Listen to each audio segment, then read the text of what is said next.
കാലവർഷം മുന്നിൽ കണ്ട് പുഴയിലെ ജലനിരപ്പ് കൃത്യമായി അളക്കുന്നതിന് മൂവാറ്റുപുഴയാറിന്റെ വിവിധ സ്ഥലങ്ങളിൽ വാട്ടർ ലെവൽ ഇൻഡിക്കേറ്റർ സ്ഥാപിച്ചു.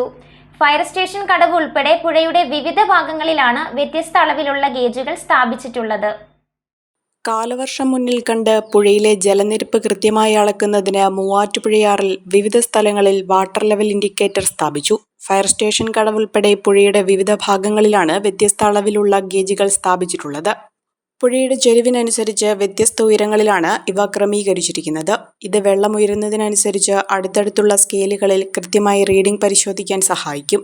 കനത്ത മഴയുള്ള സമയങ്ങളിൽ പുഴയിലെ ജലനിരപ്പ് അപകടകരമായ രീതിയിൽ ഉയരുന്നുണ്ടോ എന്ന് ഈ ഗേജ് നോക്കി മനസ്സിലാക്കാൻ സാധിക്കും. പുഴയോരങ്ങളിൽ താമസിക്കുന്നവർക്ക് കൃത്യസമയത്ത് പ്രളയ മുന്നറിയിപ്പ് നൽകാനും ആവശ്യമെങ്കിൽ ആളുകളെ സുരക്ഷിത സ്ഥാനങ്ങളിലേക്ക് മാറ്റി താമസിപ്പിക്കാനും ഇത് സഹായിക്കും. വർഷത്തിൽ വിവിധ കാലങ്ങളിൽ പുഴയിലെ ജലലഭ്യത എത്രത്തോളം ഉണ്ടെന്ന് കണക്കാക്കാൻ ഈ റീഡിംഗുകൾ ഉപകരിക്കും. മലങ്കര ഡാമിൽ അറ്റകുറ്റപ്പണികൾ നടക്കുന്നതിനാൽ ജലനിരപ്പ് നിശ്ചിത അളവിൽ നിലനിർത്തുന്നതിനുള്ള നടപടികൾ അധികൃതർ ആരംഭിച്ചിട്ടുണ്ട്. ഇതിന്റെ ഭാഗമായി ഡാമിന്റെ ഷട്ടറുകൾ ഉയർത്തി വെള്ളം പുറത്തേക്ക് ഒഴുക്കിക്കൊണ്ടിരിക്കുകയാണ്. ഇതുമൂലം മൂവാറ്റുപുഴ തൊടുപുഴയാറുകളിൽ ജലനിരപ്പ് ഉയരാൻ സാധ്യതയുണ്ടെന്ന് അധികൃതർ മുന്നറിയിപ്പ് നൽകിയിട്ടുണ്ട്. അഹല്യയിലെ വിദഗ്ധരായ ഡോക്ടർമാരുടെ ചികിത്സ കൊണ്ട് എനിക്ക് എന്റെ കാഴ്ചശക്തി പൂർണ്ണമായും തിരിച്ചു കിട്ടി. ഇപ്പൊ എനിക്ക് ഈസിയായി വായിക്കാം. നേത്ര സംരക്ഷണത്തിന് നമ്മുടെ Ahalya. Ahalya foundation eye hospital, കേരളത്തിൽ എല്ലായിടത്തും.